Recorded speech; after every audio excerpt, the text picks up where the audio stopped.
Welcome back to the 2-Minute Updates, the Bob Davis podcast. Well, here's the deal. As you can see, we are in the process of moving the operation to a more secure location. So, as I'm getting ready to go to work this morning, this is my work area now. Check this out. This is my work area. Boxes, you can't really see it because it's dark, but, it used to be. But I have lots of boxes piled up, getting ready for the big move to a more secure and larger location. The rugs are all rolled up, and we are just about ready to go. Watching Bloomberg this morning, trying to figure out what's going on, as I do every morning here in the command center. So this is going to be one of the last times that I walk down this hall on my way to work in the morning. Running late this morning. There's a lot to think about and a lot to talk about this morning.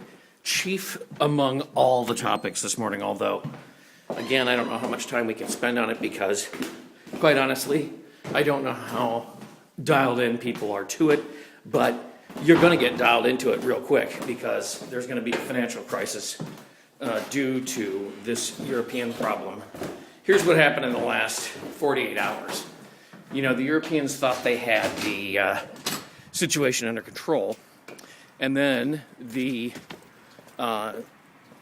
Greeks decided that they were going to put this to a vote.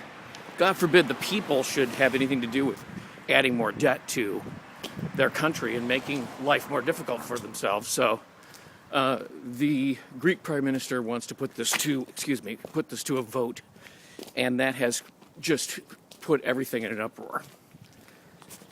I love rainy days. And that's what we got going here. Let's fire up the beast. Get ready to go. What we're looking at here is a failure of government. We're looking at a failure of the idea that you can redistribute the wealth, that you can solve all the problems with government spending, that government is the solution to all of the problems in the world. They will try to blame it on bankers and rogue trading and all kinds of things like that. But the reality is that when governments try to redistribute the income of the rich people to the poor people, when they try to equalize all the world's problems, they do it very inefficiently, and eventually it leads to growth problems.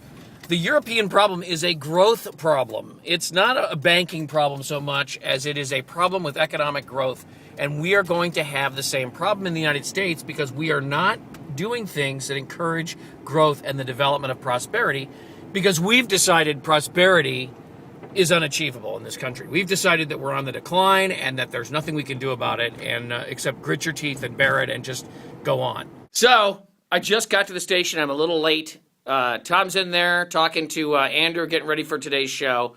Lots to talk about today for sure at Twin Cities News Talk AM 1130. Join us at 6 or be square or something like that. What? You're shaking your head. Why are you shaking your head? They can't hear me. I could say anything. I could say anything. They can't hear me right now, but they can talk about it. Anyway, we'll see you at 6. Michelson's in there somewhere, so we'll see you at 6.